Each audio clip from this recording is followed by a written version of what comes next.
Welcome to Historical Secrets, where we explore stories so real they'll make you shiver. And tonight, you'll see why medieval peasants deserve to be called the greatest survivors in human history. They not only faced failed harvests, heavy taxes, endless wars, and devastating plagues, but also had to find a way to survive through years of famine, when every grain of wheat, every crumb of bread became a matter of life and death. But the astonishing thing is, they did it. They survived. Not by miracle, but through creativity, endurance, and community spirit, qualities that help them endure the harshest months in history. And if you love uncovering the hidden stories behind the glitz of history, hit subscribe and turn on notifications, because in today's video, we'll dive deep into how humans can turn despair into survival strength. Now, make yourself comfortable, turn off the lights, put on your headphones, and join me as we travel back in time to explore the worst year in the life of a medieval peasant and how they triumphed over hunger in the truest sense. Imagine the first morning after a night of biting wind. You open your eyes on the hard ground, and the first thing you feel is not hunger, but an emptiness in your stomach, so deep you can hear your own heartbeat. In a year of famine, no one could distinguish between hunger and exhaustion. They merged into a weary fog that enveloped the entire village. The church bells rang for prayer, but people no longer prayed for salvation. They prayed for a potato, a loaf of bread, or simply a reason to rise for one more day. When the first cold winter rains fell, it was the death knell for whatever hope remained for the crops. Flooded fields, rotting seeds, and children playing a game of counting dead rats along the village paths.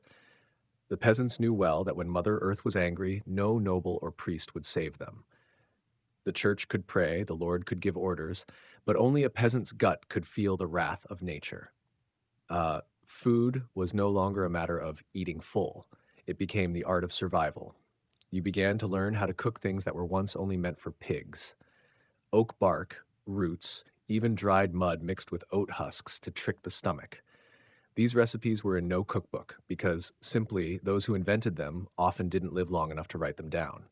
Slightly better off families would attempt bark bread, a dish that later historians called proof of despair with the taste of wood. They would grind birch bark, mix it with rotten oat flour, bake it until the smoke stung their eyes, then share it as if enjoying a delicacy. People laughed, not out of joy, but out of fear. Fear that if they stopped laughing, they would cry. As darkness fell, torches flickered across the village. It was not a festival, but a collective rat hunt. Rats had now become both enemy and precious source of protein. Traps were set around the granary, cheers erupted with every catch, and then they were roasted on the spot. The smell of burnt rat meat mingled with smoke, giving the village air a strange, acrid aroma. And if you wonder, did anyone feel disgusted? The answer is, when starving, the notion of disgust is the first to vanish. Even the church was no longer a place of spiritual refuge.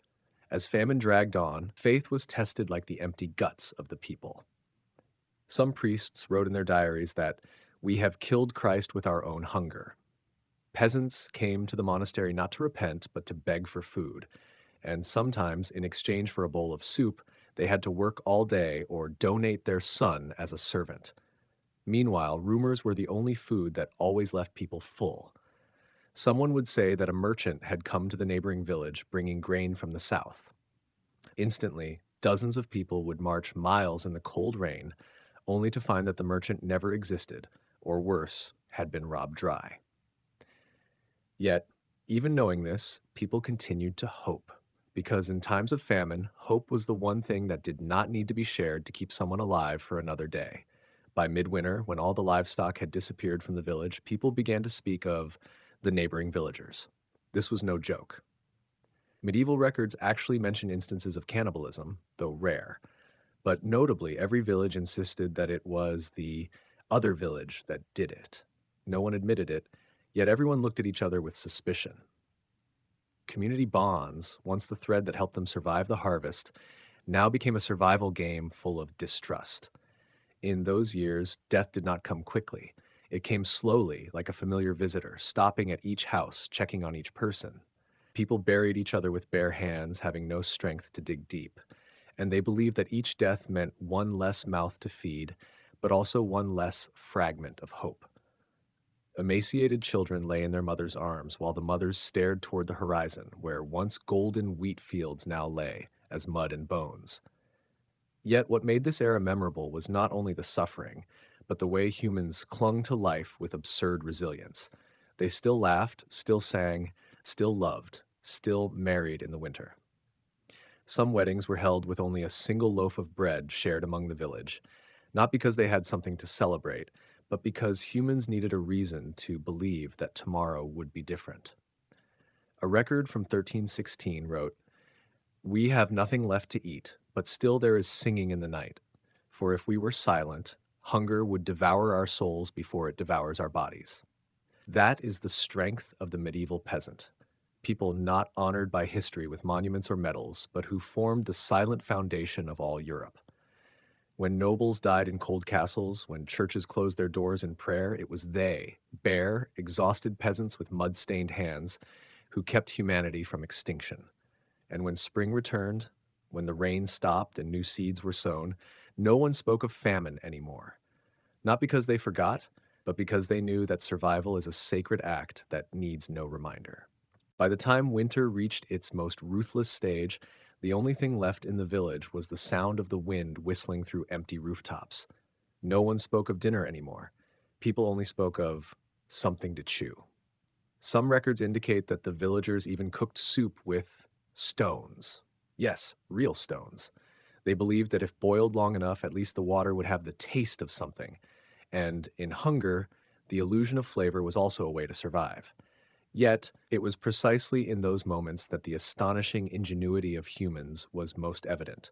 They knew how to transform misfortune into creativity. Some regions in France recorded people making ash soup. They took ashes from the bakery oven, filtered them through water, and mixed them with wild vegetables, believing it would purify the body. Perhaps it did purify, because after that, no one was seen in the tax records anymore. In England, survivors invented something called pottage, a type of mixed porridge whose ingredients changed according to the luck of the day.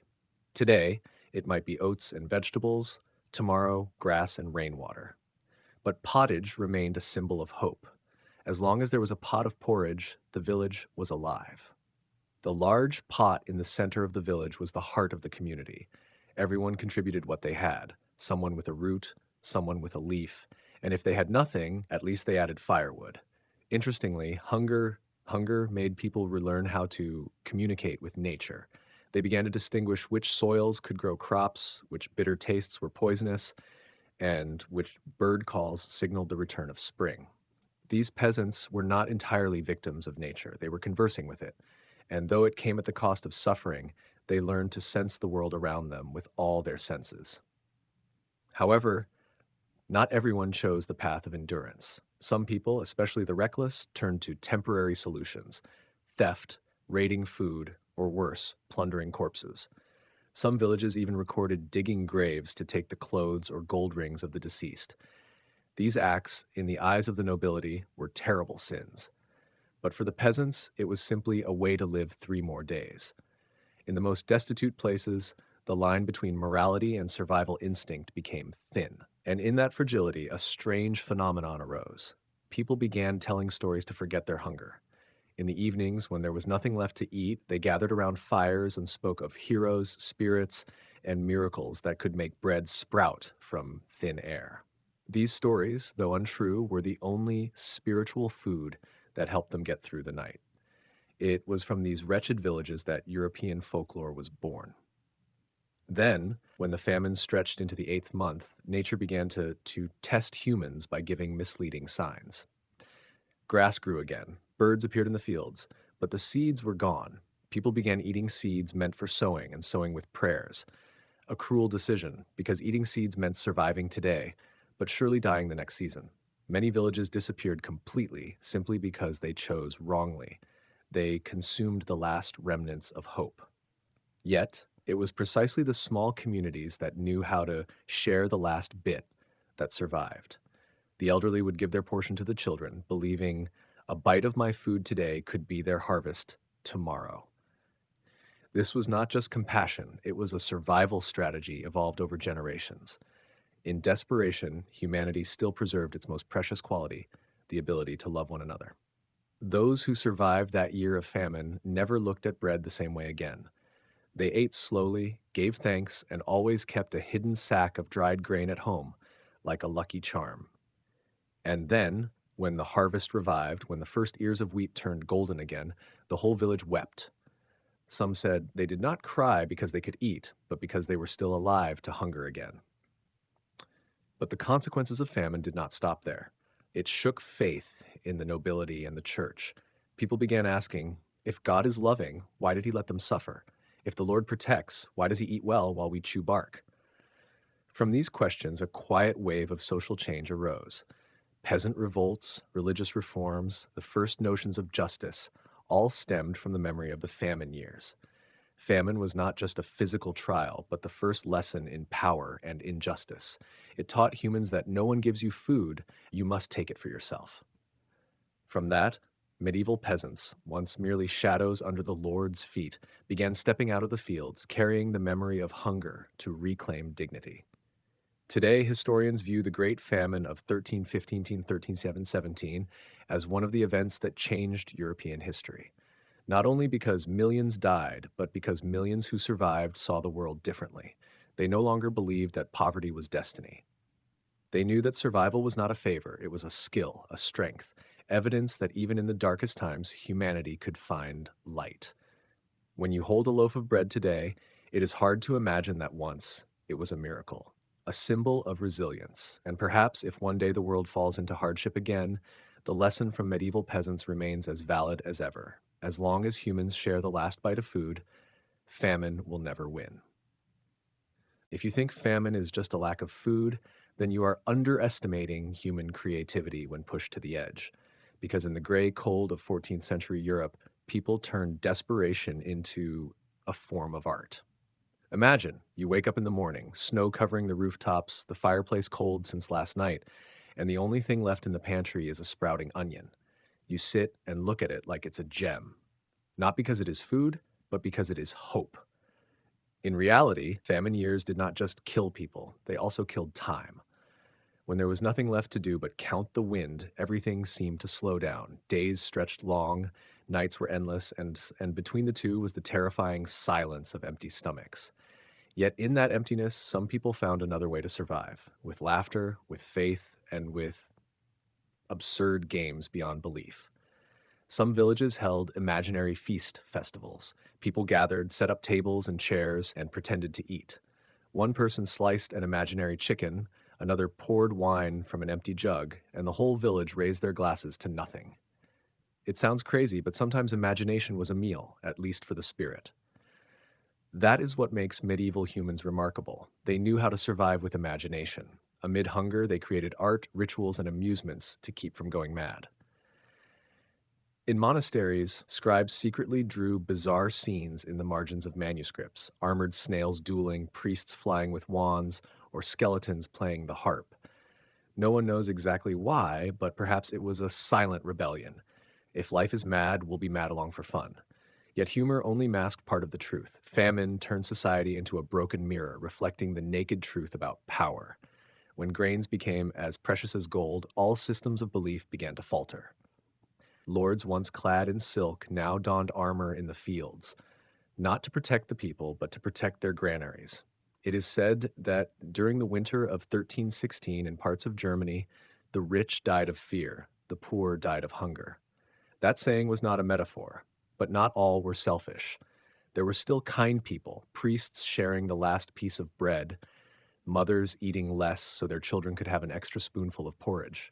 Kindness in times of famine was so rare that it was told like a miracle, and perhaps it was those stories, not theology or doctrine, that kept their faith alive. Facing death, people also changed their concept of it. When mass graves became common, when rituals were reduced to a few hurried prayers, people realized that life was not in form, but in memory. A peasant once told his child, "You don't need to know where I am buried. Just remember that I once plowed this land." That statement, recorded in chronicles, sounds simple, but it is a declaration of survival. And strangely, it was precisely in hardship that rudimentary agricultural science began to emerge.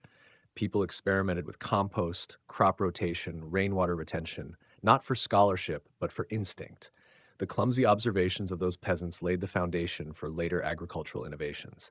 In a sense, every potato that sprouted from the mud that year was evidence of humanity's raw intelligence. Famine also changed social structures. When people began to realize that a lord cannot eat prestige, a new thought emerged. Everyone has a limit. They began talking more, discussing injustice, recounting tales of uprisings in neighboring villages. It was not mere complaining, it was the seed of resistance consciousness. A century later, those seeds would bloom into peasant revolts across Europe. But before revolution, they still had to survive today. And survival in the vocabulary of that time meant anything: digging wild roots, eating bark, or finding joy in small things. A folk song from that era went, "We laugh to forget our empty stomachs, for tears do not cook porridge." That song spread from village to village, not through books, but through the memory of survivors. And when the next generation grew up, they no longer feared hunger like their ancestors. They learned that resilience is not a gift, but a skill honed through pain. When the harvest finally revived, when the stalks bent again under the sun, peasants did not cheer as one might expect. They were silent, watching the fields, and perhaps in that moment, each remembered those who were gone. Famine had not only taken lives, it had taken innocence. After that year, no one believed life was a given. But they were no longer afraid, because they had lived through the worst that nature and humans could inflict, and that was their true legacy: the ability to rise after the apocalypse and to turn suffering into story. So if today you feel your day is terrible, remember that there were people who brewed bones into tea and still found a reason to sing. They had nothing but wild plants and courage, yet they left us a lesson that never grows old. No winter lasts forever as long as we keep telling stories together. If you think the end of famine is a victory song, you are mistaken. After each famine season, medieval peasants did not cheer in joy, but only exhaled, a breath full of suspicion. For they knew luck never stayed long. When the land began to yield again, they looked at the young shoots not with faith, but with the eyes of those who had been betrayed. Will you betray me this time? That was the question each sower silently asked the soil. That fear was not unfounded. In their memory, the past winter was not just hunger, but a test of humanity. They had witnessed relatives sharing half an onion as a gift, seen neighbors argue over a single bean. They had learned that when life is crushed, even kindness must diet. Yet paradoxically, it was in that harshness that humans became more skillful, smarter, and more resilient than ever. When the famine loosened its grip, it left a strange legacy: survival thinking. Each village became a random laboratory of agriculture. People tried every method to avoid reliving the old nightmare. They experimented with planting legumes to hear rumors that the soil was stronger. They let grass grow between rows of grain and discovered it helped retain moisture. No one called them scientists, but in desperation, they created the first seeds of sustainable agriculture.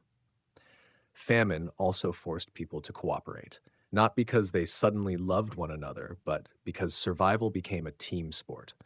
Communal ovens, collective fields, shared granaries, all were born not from social ideals, but from instinct. If I die of hunger, at least let my neighbor have some porridge. That was the peculiar fairness of the Middle Ages, a form of bitter but real solidarity. And then, when the first harvest revived, when the first grains sprouted, people did not sing. They worked in silence, careful as if touching a relic. Each stalk was a prayer, each loaf of bread evidence that they had cheated death for another year. When the bread was baked, they did not eat immediately. They gazed at it. They sliced the first piece as if striking fear itself. And then they ate, trembling and laughing, because the smell of bread, the most ordinary thing in life, had become the smell of miracle. But joy did not last. The mental scars of famine remained. People hoarded within walls, buried dry bread under granaries, hid dried beans like treasure. Onions were wrapped in cloth and placed under beds, not because they were hungry, but because they feared hunger's return. Some said those who survived famine will never look at food with old eyes. They ate slower, spoke less, and always saved a portion, not for anyone else, but for the memory of the empty stomach that once tormented them. And the nobility? Some smarter ones learned to stockpile grain, but many others thought if the peasants are full, they must be hiding gold, and so taxes rose again. Somewhere, a lord said, "The prosperity of peasants is a sign of laziness." That statement sounds absurd, but to those in power, it made perfect sense. For if the peasants were too healthy, they would have the energy to ask questions. Yet not everyone was cruel. Some monasteries opened relief stores, shared bread, blood, and taught gardening techniques. Some priests redrew how to build dry storage or select edible mushrooms. In terror, folk knowledge and religious knowledge merged, making survival sacred. Many monks at the time believed that labor and sharing were the truest forms of prayer, and when life returned, it was not only visible in the fields, but in the human soul. Laughter, after a long silence, began to echo again, though trembling. Children played pretend hunger, a dark game, yet one that reflected the human instinct to turn tragedy into a bearable memory. Adults told exaggerated stories. Back in my day, I ate moss and still survived. Those sweet lies were not to boast, but to comfort. Sometimes exaggeration was the only way to make the past less frightening. From then on, stories of famine became an oral legacy, not just to recount suffering, but to remember survival. Which weeds could be eaten, which mushrooms avoided, who could be trusted when the grain disappeared, all passed down in rhymes, songs, and jokes. It was the Internet of the Middle Ages, a network of memory and warning, preserved not in writing, but in voice. Songs about empty granaries, greedy landlords, or dreams of real butter became collective memory. When the next generation grew up, they laughed at stories of Uncle Jeff's criminal pancakes, but they also understood that behind the laughter lay a history of resilience. And so, over the years, medieval peasants, the most forgotten in the chronicles, were the ones who taught humanity the most fundamental lesson in survival, that misery can't not kill hope, as long as there are people to tell its story. For whenever the world trembles in crisis, whenever food runs low and the future is bleak, we can still hear a simple reminder echoing from the past. We once survived on bark, and we will survive once more. However, as history is often cruel, what began in the brilliant light of the French court would soon be overshadowed by the dark clouds of politics and tragedy. As Mary grew up, her arranged marriage to Prince Francis, who would later become King Francis II, was not merely the result of youthful love, but a strategic move on the European power chessboard. They married in 1558, and just a year later, the death of Henry II brought the young couple to the throne of France. Mary became queen of two kingdoms, Scotland and France, at only 16 years old. Yet the throne was never a comfortable seat. Francis was weak and sickly, and less than 2 years later he died, leaving Mary alone in a court that no longer needed her. Francis's departure was not only a personal loss, but the complete collapse of the political status Mary had been raised to uphold. Mary, once cherished as the daughter of France, now became a foreign widow, an inconvenient reminder of old alliances. The once lively palace, filled with music and laughter, now echoed only with cold glances and whispered schemes. In that moment, Mary realized that if she wanted to survive, she had to return to her homeland, to Scotland, a land she had never truly known, yet belonged to by blood and destiny. In 1561, Mary returned to Scotland. The journey was like a soul being exiled, returning to its birthplace, a queen stepping into a world profoundly changed. During her absence, the Protestant Reformation had spread, shaking the religious foundations of the kingdom. The people now distrusted the Catholic Church, Mary upheld, and her return was like a spark thrown into a powder keg. Edinburgh was no longer a city of solemn hymns and incense, but a place of defiant psalms and preachers burning with the fire of faith. Yet Mary appeared as a radiant star in that darkness. She was beautiful, tall, and carried herself with a majestic bearing that both intrigued and intimidated the crowd. But behind that charm lay a conflicted soul. Mary was a woman of faith, but also of power, a woman in a man's world, revered for her beauty, but threatened for her intellect. She tried to balance two loyalties, her own beliefs and those of her subjects, while being watched by nobles at every step and monitored by neighboring countries at every breath. Mary tried to rule with grace and reconciliation. She enacted religious tolerance policies, allowing Protestants to worship, which many saw as a wise move. But to extremists, it was a sign of weakness. To loyal Catholics, it was betrayal. In a world where power was measured by blood and doctrine, Mary was caught between two fires. Then came marriage, and for a young queen, it was never just about love. Succession pressure required Mary to find a worthy husband, one who would reinforce her power and protect the kingdom. Enter Henry Stuart, Lord Darnley, handsome, young, and of royal blood that could strengthen Mary's position. But behind the handsome exterior was an arrogant, jealous, and violent man. The marriage quickly turned into a disaster. Darnley could not tolerate his wife holding power, and tensions in the court rose daily. When Mary became pregnant, he grew paranoid, believing she was plotting against him. In 1566, during a banquet, Darnley and his accomplices stormed into the dining room and murdered Mary's close secretary, David Rizzio, before her eyes. Mary, 6 months pregnant, could only watch helplessly as her friend was stabbed to death. The event shattered everything Mary had tried to maintain. She gave birth to a son, James, who would later become James VI of Scotland and James I of England, but the joy of motherhood could not overshadow the surrounding tragedy. A year later, Darnley was murdered under suspicious circumstances. The house where he stayed exploded, and his body was found outside, not burned, but showing signs of strangulation. Rumors claimed that Mary and her new lover, James Hepburn, Earl of Bothwell, were the masterminds. Whether she was truly involved or not, Mary's reputation collapsed. All of Scotland turned against her. Formerly loyal nobles gathered into rebellious factions, forcing her to abdicate so her young son could ascend the throne. Mary was imprisoned, escaped, recaptured, and ultimately, in desperation, fled to England, seeking protection from her cousin, Queen Elizabeth I. But Elizabeth never forgot that Mary, with Tudor blood in her veins, also had a claim to the English throne. What Mary found in England was not a refuge, but a gilded prison. For nearly 19 years, she was confined in various castles, monitored, controlled, and interrogated. The world outside changed, but Mary remained trapped in a web of suspicion and conspiracy. When a plot to assassinate Elizabeth was uncovered, Mary's name appeared in secret letters, the perfect excuse to remove her. In 1587, Mary Stuart, Queen of Scotland, former Queen of France, and hope of an entire dynasty, was led to the scaffold. She walked amidst prayers, head held high, her royal composure never faltering. When the blade fell, it not only ended a life, but closed a tragic chapter of European history. The story of a woman crushed between the gears of politics, yet never losing her dignity. And that is why Mary Stuart lives on in memory, not as a failed monarch, but as the ultimate symbol of pride and humanity in the most ruthless of times.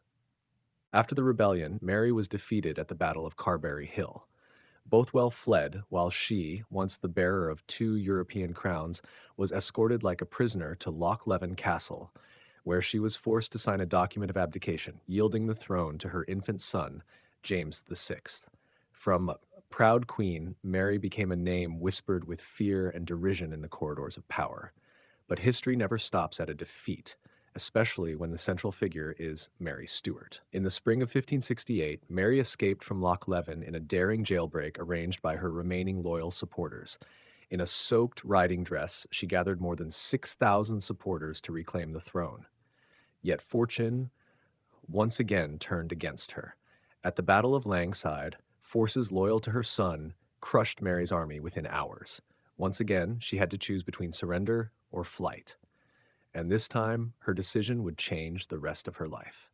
Mary did not flee to allies, but toward Queen Elizabeth I, her distant cousin who shared Tudor blood and whom Mary believed would protect her. But she was mistaken. To Elizabeth, Mary was not a wronged queen needing shelter. She was a mortal threat to the English throne. For Catholics, Elizabeth was an usurper, and Mary was the rightful queen. Setting foot in England was tantamount to surrendering to the enemy. Instead of being welcomed at court, Mary was escorted to Carlisle and from there protected, a polite term for house arrest. Initially, Elizabeth acted cautiously, citing reviewing the situation, but gradually the network of control tightened around Mary. She was moved from castle to castle, Bolton, Sheffield, Tutbury, Chartley, and finally Fotheringhay. For nearly 19 years, Mary lived within a series of cold walls, constantly monitored, yet maintaining her royal composure. Remarkably, despite being deprived of freedom, Mary never lost her influence. She wrote letters to kings, princes, and the Pope, nurturing hope that one day she would be vindicated and restored to the throne. In the eyes of many Catholics, she became a symbol of persecuted faith, a living martyr. Yet that very status made Elizabeth uneasy. Any plot to overthrow the English queen invariably invoked Mary Stuart's name. When plans like the Ridolfi plot, the Throckmorton plot, and finally the Babington plot were uncovered, her name appeared in correspondence, even though there was never definitive evidence that Mary directly orchestrated them. But that no longer mattered. Elizabeth and her advisors, particularly Francis Walsingham, had what they needed: a legal pretext to act. In 1586, Mary was caught up in the Babington plot, a plan to assassinate Elizabeth and place Mary on the English throne. A decrypted letter, allegedly from Mary, approved the plan. While historians still debate whether the letter was forged, to Elizabeth's court, the verdict was clear. Mary was brought to trial at Fotheringhay. The trial proceeded like a predetermined ritual. Mary, after 18 years of imprisonment, retained the proud posture of a queen. She neither denied the plot nor pleaded for mercy. Instead, she spoke calmly. "I am a queen, daughter of kings, and I come not to ask for favor, but to demand justice." But that justice never had a chance to exist. On February 8, 1587, Mary Stuart, Queen of Scotland, entered the execution hall in a black velvet gown, holding a rosary. She prayed, then removed her outer garment, revealing the deep red gown beneath, the color of Catholic martyrdom. When the executioner knelt, asking forgiveness, Mary replied, "I forgive you with all my heart." The heavy blade fell, and in that instant, silence enveloped the room. A tragic chapter of Europe closed, but the legend of Mary, Queen of Scotland, was only beginning. News of her death spread across Europe like a storm. In Rome and Paris, church bells rang in memory of the martyr of faith. In London, Elizabeth, the one who had ordered the execution, was said to weep in despair, claiming she never ordered the death of a queen. Perhaps an excuse, or perhaps the truth of a woman constrained by politics and prejudice. But one fact was undeniable: Mary had triumphed in death. She left a legacy so powerful that generations later still debate whether she was a dangerous conspirator or a victim of a patriarchal and religious era. History, as always, is not simple. Mary Stuart was neither a perfect saint nor a cunning schemer. She was an intelligent, courageous woman trapped in a ruthless political game where every mistake was paid for in blood.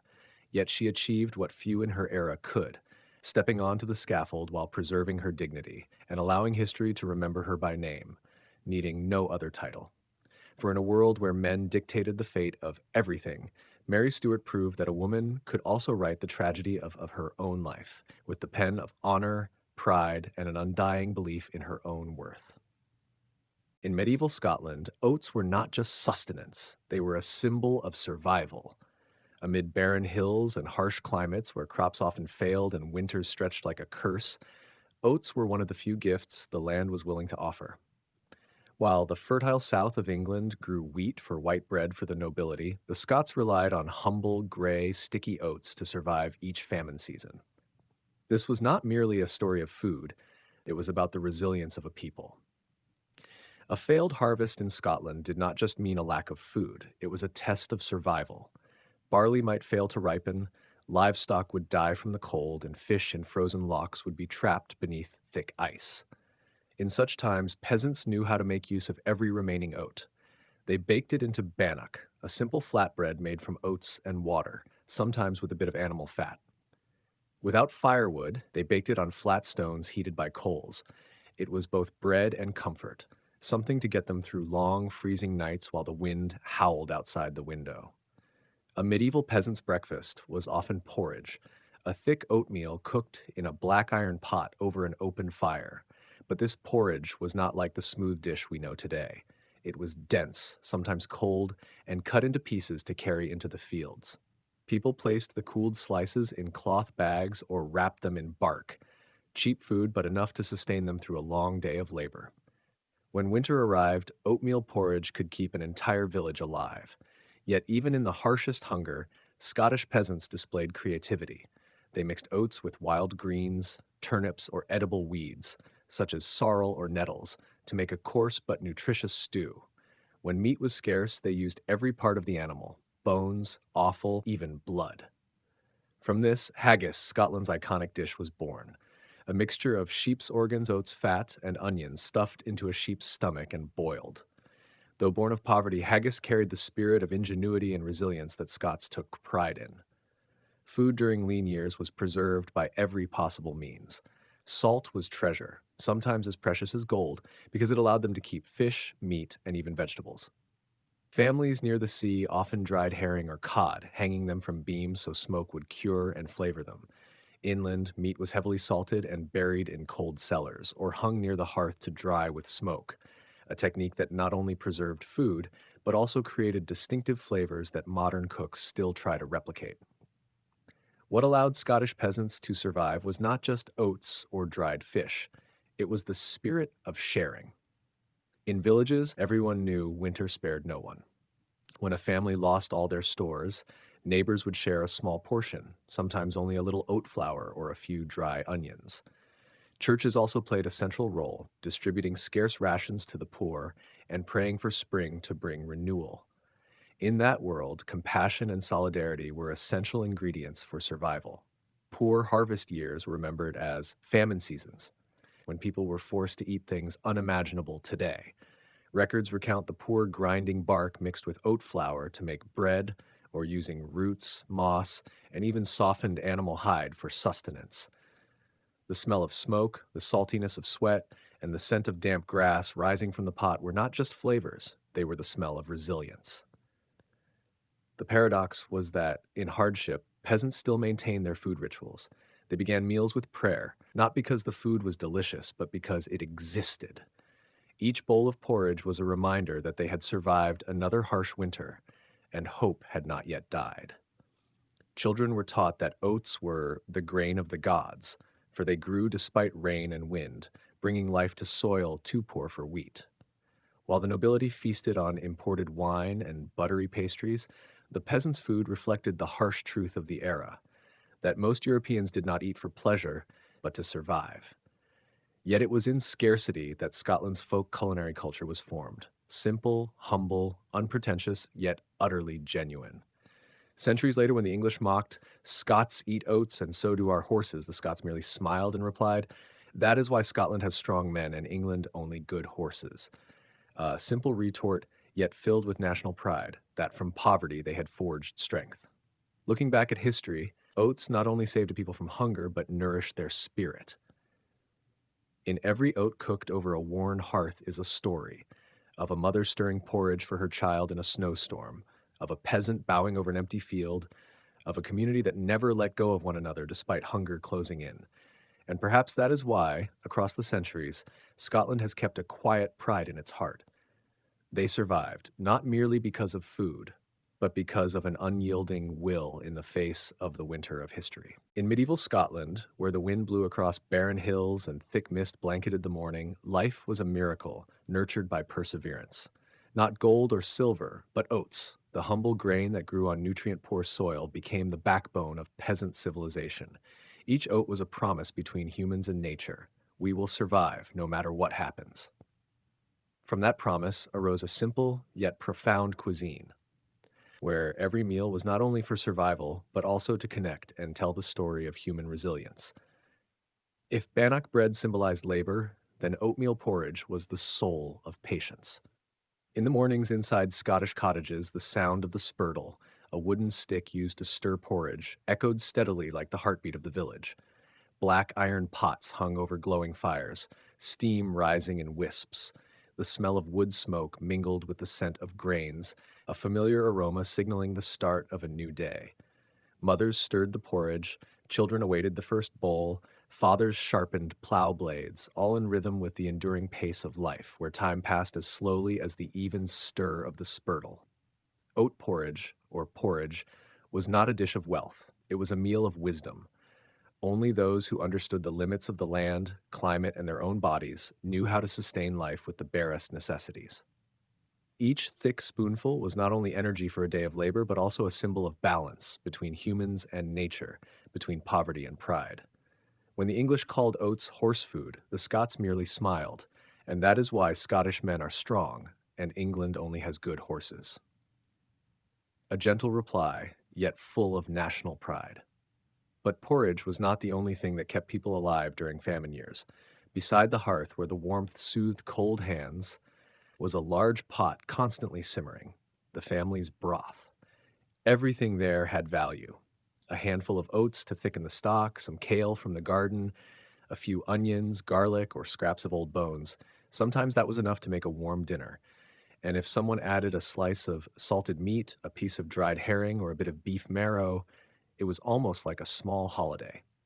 The wonder of the broth was not in luxury flavors, but in the spirit of community it represented. The pot was rarely allowed to go cold. As people ate, they would scoop some out, then add water, vegetables, and oats. It was endless food, a cycle of life. Small villages in the highlands recount that throughout winter, a single pot of broth was used for the whole community. Everyone contributed a little ingredient, and in return, anyone could scoop a hot bowl when hungry. In that rising steam was the spirit of mutual support that helped the Scots survive centuries of famine. These foods, porridge, oat bread, broth, were the three beats of a survival symphony. But if we look at them only as recipes, we miss the miracle, the ability to turn scarcity into culture. Every peasant understood that cooking was not just about filling the stomach, but a ritual that preserved dignity. When they stirred porridge, baked bread, or ladled broth, they reaffirmed a sacred connection to the land, to family, and to community. During years of failed harvests, oats became the last hope. Stories tell of winters so long that children ate bread made from bark mixed with oats, while adults chewed roots and drank salted water to fool their stomachs. Yet even when facing hunger, meals were prepared with reverence. A bowl of porridge was divided equally, small portions for each person, and no one was allowed to eat before saying a prayer of thanks. There was nothing mystical, just a reminder that life remained, and gratitude had to be maintained. It was this spirit that turned simple foods into symbols of identity. Bannock was not only the long-distance food of shepherds and warriors, but also the bread of the seasons. Beltane bannock for spring, Lammas bannock for harvest, and Yule bannock for winter festivities. On each occasion, people baked bread around the fire, shared it, seeing it as a blessing to survive another year. Not sweet cakes or wine, but these humble oat breads bound the community together. It is easy to see these foods as symbols of hardship, but they also testify to ingenuity. When there was no wheat, the Scots chose oats, hardy, drought-resistant, and easy to store.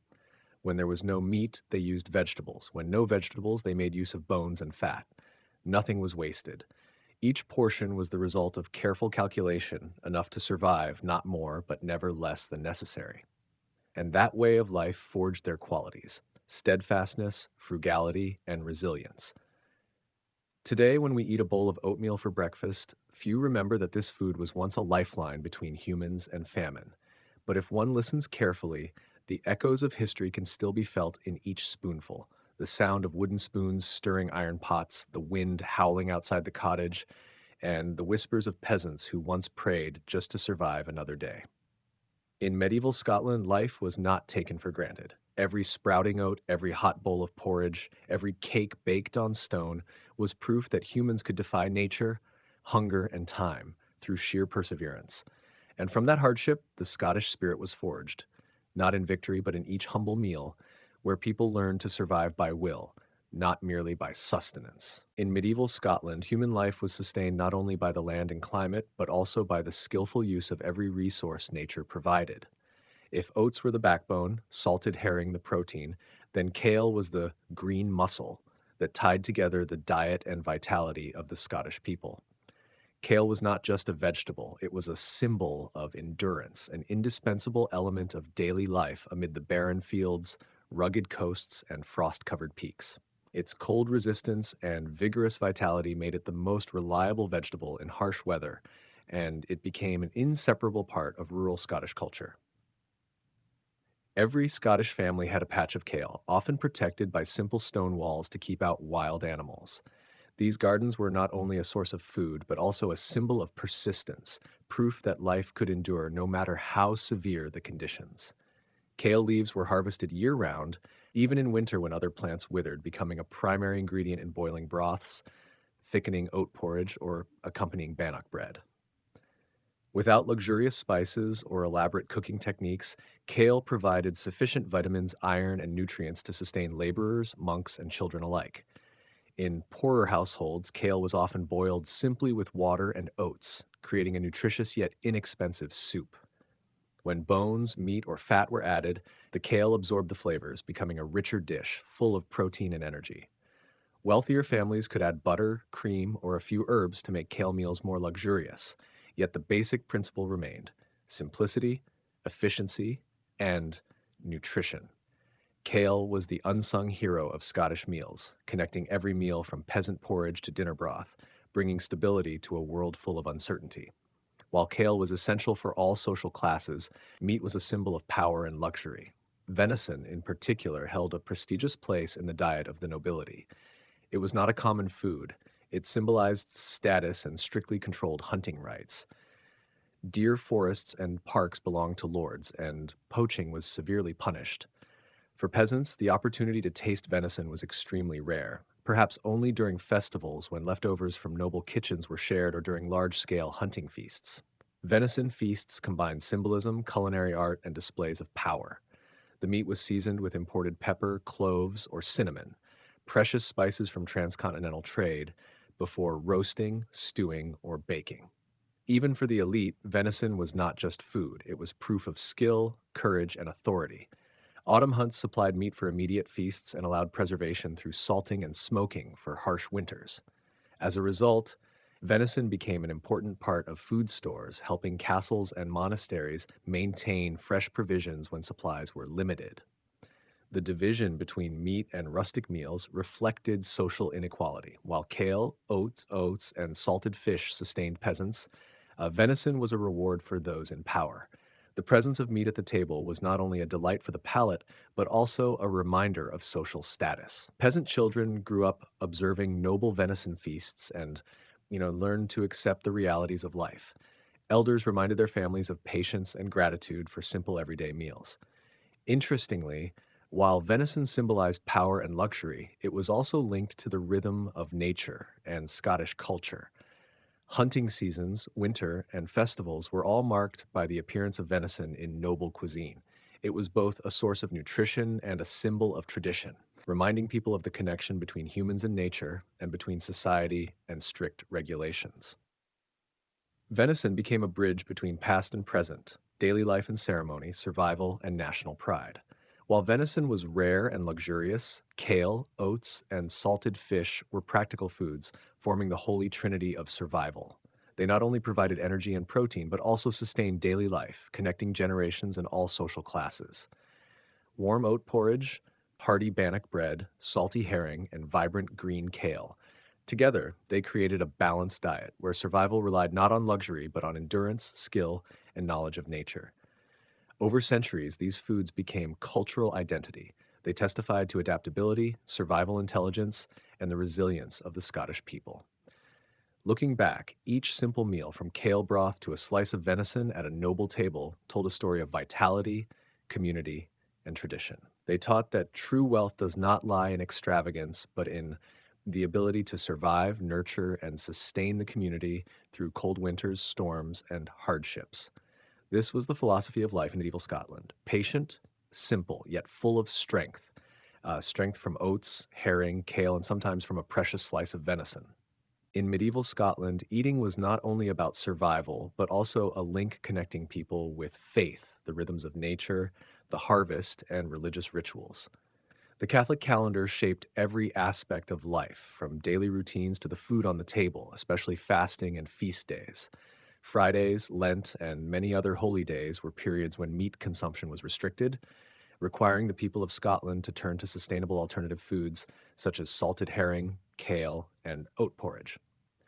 Fish, rich in protein and easy to preserve, became the default food on fasting days, while also reinforcing the importance of fishing as both a livelihood and an economic activity. In monasteries, fasting rules were strictly observed, emphasizing that even the nobility had to respect these standards, although they could still be creative with luxurious spices or abundant foods to make fasting more pleasant. In contrast, religious feast days were occasions for life to be turned upside down.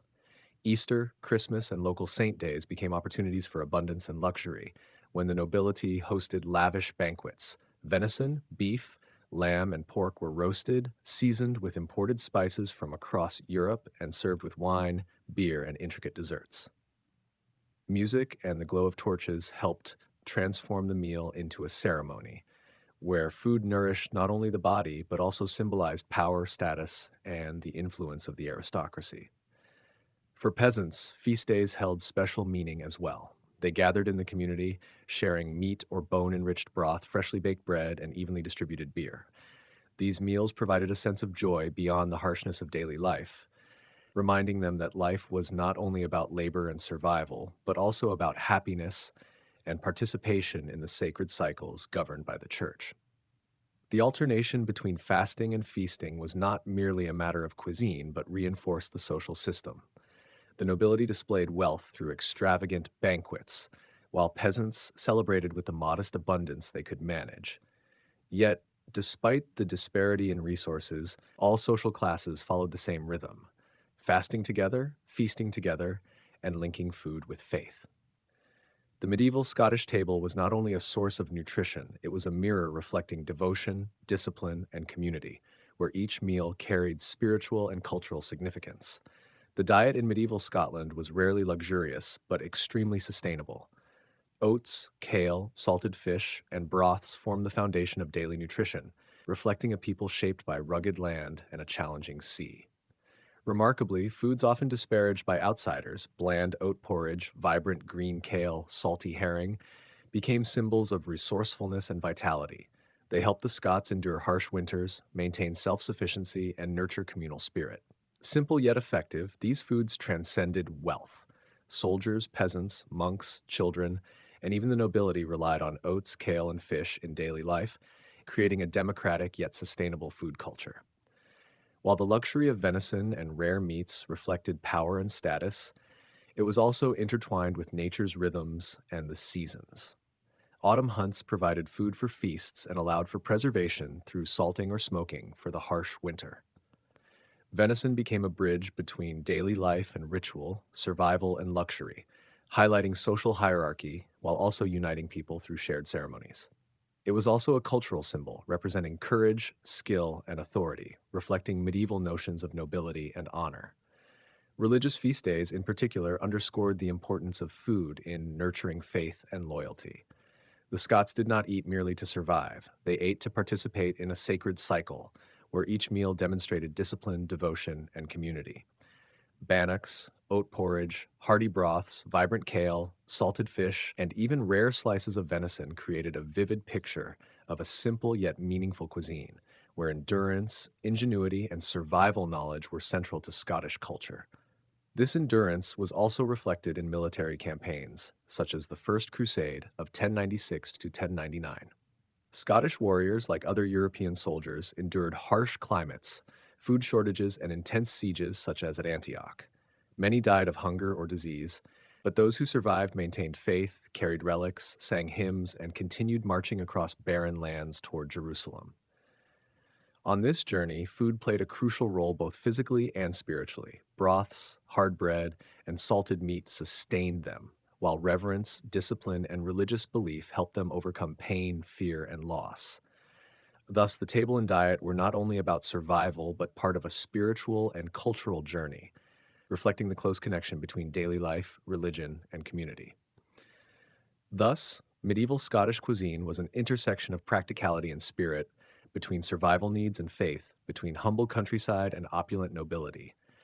Oats, kale, and salted fish were the pillars of the diet, while venison and luxurious feasts reflected power, ceremony, and culture.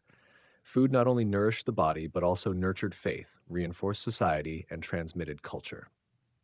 It was this simplicity combined with resilience that created a living legacy, defining Scotland's identity, where each meal contained a story of vitality, community, and the ability to overcome the challenges of the medieval world. As the first light of dawn shone upon the sturdy walls of Jerusalem, a mixture of fear and determination enveloped the entire Crusader army. After weeks of marching across deserts, facing hunger, thirst, disease, and scorching heat, they now stood before the holy city, where every drop of sweat, every sacrifice, every prayer was tested. The walls were not merely a boundary between life and death, they were symbols of power, faith, and history built over centuries. Each stone told the story of those who constructed it, the battles fought, and the beliefs it protected. The soaring towers, reinforced gates, and dense walls challenged the Crusaders with their sheer physical and spiritual strength. The Crusaders quickly realized that raw courage alone was not enough to conquer Jerusalem. They had to turn desperation into ingenuity, mobilizing the skills of civilians, craftsmen, and artisans within their ranks. Under the blazing sun, planks were stacked, ropes stretched tight, and tower frames secured with rawhide and scavenged iron nails. Each siege tower erected was a testament to unyielding will, every spike, wheel, and rope embodying experience, skill, and patience. Exhausted warriors lifted each plank, packed earth into trenches, and tightened ropes to raise the towers toward the formidable walls. For them, this was not merely construction work, but a pilgrimage of flesh and will.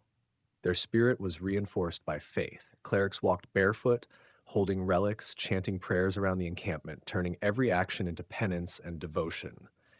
Hymns echoed across the arid hills, mingling with the smell of burning wood, tar, and the groans of both men and materials, creating a scene both tragic and sacred. The hungry, the exhausted soldiers felt faith as a new energy, renewing their weary hands and flagging determination. They believed that their penance and perseverance were witnessed by God, and that each step, each construction effort was a prayer enacted in motion. But Jerusalem was no easy fortress. Its defenders had prepared for every contingency. Arrows whizzed from towers, stones rained down upon the camp, and flaming barrels were hurled onto the siege works. The Crusaders, though tired, hungry, and thirsty, pressed on, dousing flames with buckets of water, shielding themselves with shields, and pushing crude towers toward the walls.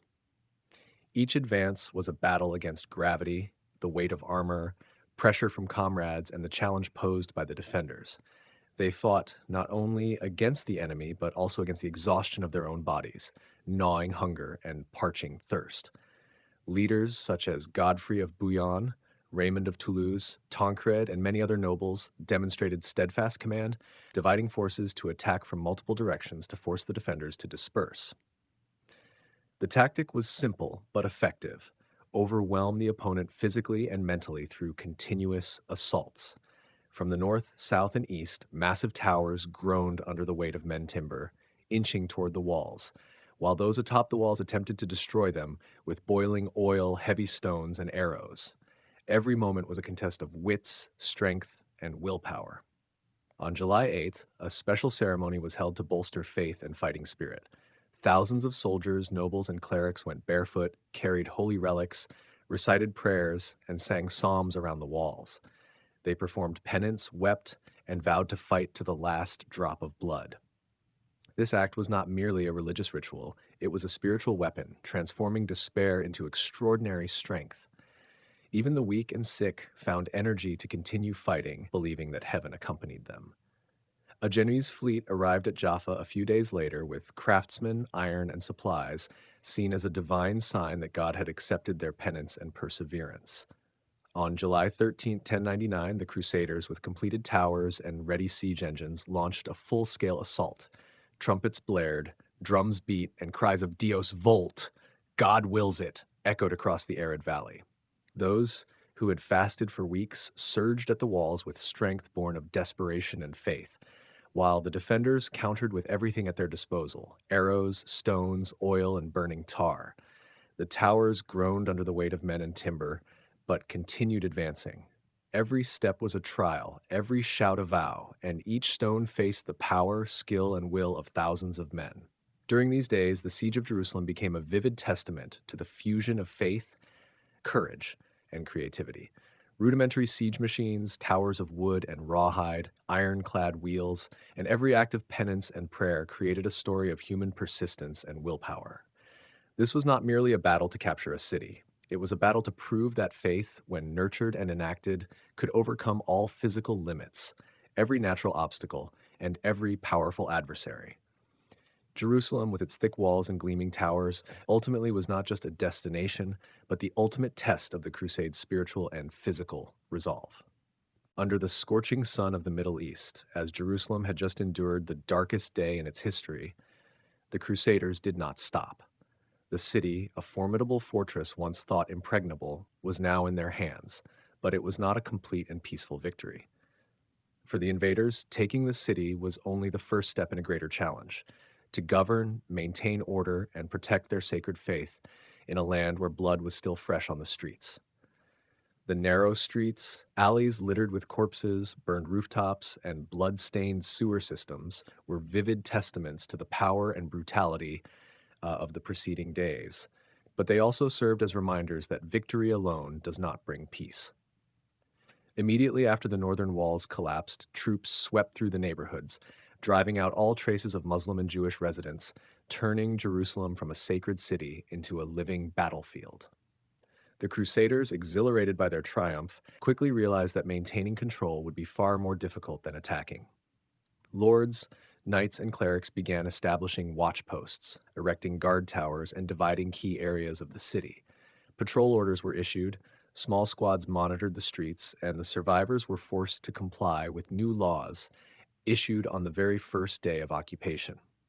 One of the most crucial elements in consolidating power was controlling the holy sites. The Al-Aqsa Mosque, once a symbol of Fatimid authority, was converted into a military camp and weapons depot, while many smaller churches and mosques were demolished or confiscated.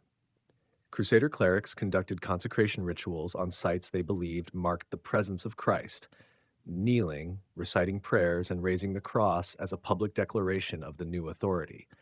This was not merely a religious act, it was a clear message to the populace that Jerusalem was now the heart of Latin Christendom. Hymns resonated through the ruined walls, mingling with the smells of smoke and dust and the sounds of reconstruction work, creating a scene both sacred and haunting. However, ruling Jerusalem was not just a matter of symbolism and ritual. The Crusader leaders quickly realized that the city, though captured, remained vulnerable to counterattacks from surrounding Muslim forces. Godfrey of Bouillon, titled Defender of the Holy Sepulchre, had to quickly reinforce the remaining walls, repair the gates, and establish strategic watchtowers to prevent further assaults. Raymond of Toulouse, despite refusing a crown, helped coordinate defensive operations, ensuring that Jerusalem was not merely a spoil of war, but a long-term center of Crusader control. The surviving residents faced a harsh reality. Muslims and Jews, formerly the city's inhabitants, were forced to live under the new laws, a system designed to strictly control the population and prevent any rebellion. Those who remained were assigned living quarters, some permitted to continue residing there but required to pay taxes, while strategic areas, especially near holy sites, were closely monitored by knights and patrols. This created a completely transformed Jerusalem, a Latin Christian city where religion and military power blended to ensure long-term dominance. Not only was secular power asserted, but religious reconstruction also proceeded immediately. Crusader clerics began repairing damaged churches, reconsecrating holy relics, and converting former battle sites into places of worship. The Church of the Holy Sepulchre became a spiritual center where daily rituals reinforced the morale and faith of the Crusader army and Christian residents. The victors understood that maintaining Jerusalem relied not only on the strength of sword and wall, but also on religious faith, which had propelled them through hunger, thirst, and danger during the siege. Alongside consolidating power and reconstruction, Crusader leaders faced logistical and strategic challenges. Food, water, and building materials remained scarce, and reliance on convoys from Europe became vital. Supply routes were strictly guarded, and small squads patrolled around the city to prevent any attacks or looting from opposing groups. This was a bitter lesson that conquest was not a destination but an ongoing process, requiring strategy, discipline, and adaptability.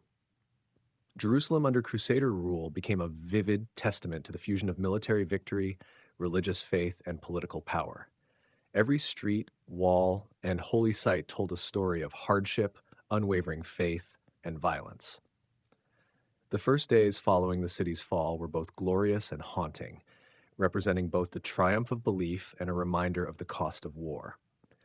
For Godfrey of Bouillon and the other Crusader leaders, Jerusalem was not merely a prize. It was a place where faith, strategy, and determination converged, creating a living symbol of Latin Christendom in the Middle East. Under the blazing sun of the summer of 1099, Jerusalem, having just endured an unprecedentedly bloody day, became a symbol both grand and fragile of Latin power. The breached walls, streets littered with corpses, and burned houses were eloquent testimony to the ferocity of the conquest, but also a warning that victory was only the first step in a new chapter full of challenges. The Crusader army, exhausted after months of siege, hunger, thirst, and continuous fighting, now faced an even more difficult task: maintaining control, rebuilding the city, and protecting religious faith in a land that had always been under threat. They quickly realized that capturing Jerusalem was not the end point, but the beginning of another struggle: the struggle to transform the Holy City into a center of Latin power amid a tense and hostile Islamic world. Immediately after the watchtowers were erected, temporary defenses reinforced, and the Crusaders began establishing guard posts throughout the city. Small patrol units roamed the streets, ensuring that every key area was under control, while surviving residents were forced to comply with new laws. Jerusalem now became a Latin Christian city, where military and religious power merged to ensure dominance. Every action was meticulously organized, from monitoring densely populated areas to controlling water and food supplies, from protecting holy sites to establishing military courts to resolve internal disputes. Religious reconstruction became a top priority. The Al-Aqsa Mosque, once a symbol of Fatimid authority, was converted into an armory and barracks, while many smaller churches and mosques were confiscated or demolished. Crusader clerics conducted consecration rituals at sites they believed marked the presence of Christ, raising the cross and reciting prayers to ask for God's blessing on the newly conquered city. Hymns echoed through the ruined walls, mingling with the smells of smoke, dust, and the sounds of reconstruction work, creating a scene both sacred and haunting. Religious faith became the most crucial driving force, reinforcing the will of the victors and shaping Jerusalem according to the form and values of Latin Christianity. However, stability was a luxury. The Crusaders quickly realized that the city, though under their control, remained within reach of surrounding Islamic powers. The Fatimid dynasty to the south and the Seljuk Turks to the east would not accept this collapse.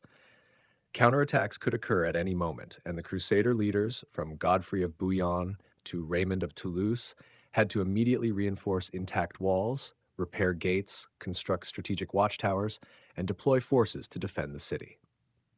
Jerusalem became a fragile outpost, where the survival of the Latin forces depended on defensive capability, discipline, and reinforcements from Europe.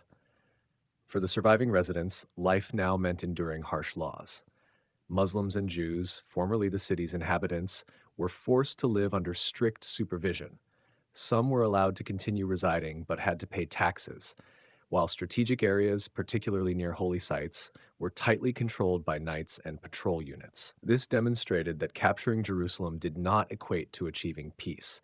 The city had become a center of military and religious power, where every street, wall, and holy site served as a tool to consolidate Latin authority.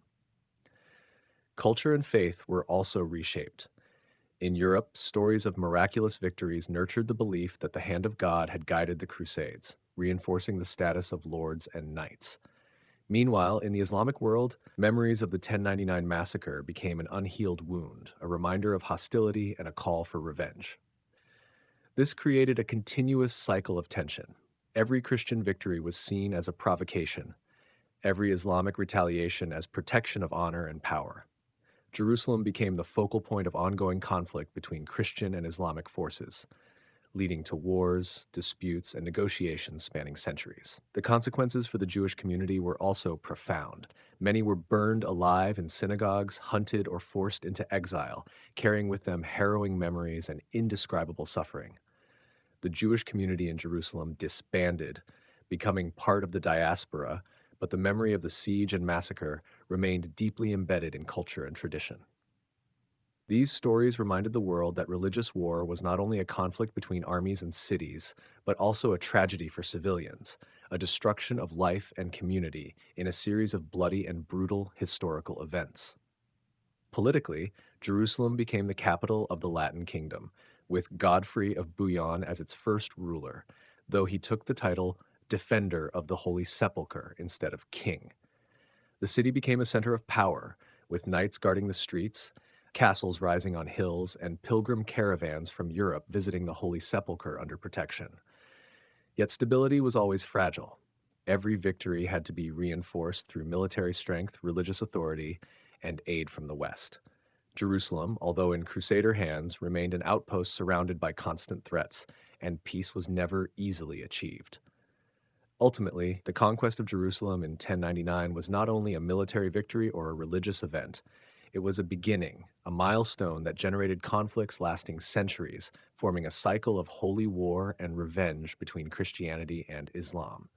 The stones of Jerusalem still bore the weight of both victory and hatred, becoming a vivid symbol of the intersection of faith, power, and violence.